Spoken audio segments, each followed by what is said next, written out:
So அங்கே பாருங்க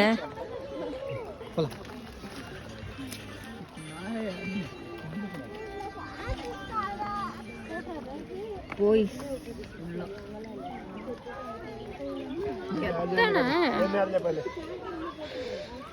அங்க பாருங்க அந்த கலர் செம்மையா இருக்கு.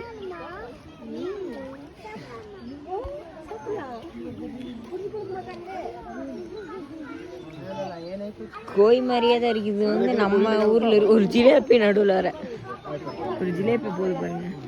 உங்களுக்கு ஜிலேபியை மட்டும் காமிக்கிறேன். ஓப்பா அதோட சைஸ்ல பாருங்க.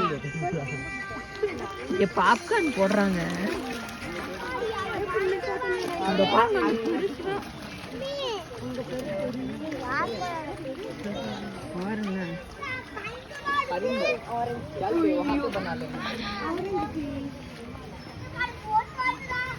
அந்த ஆரஞ்சு தான் செம்மையா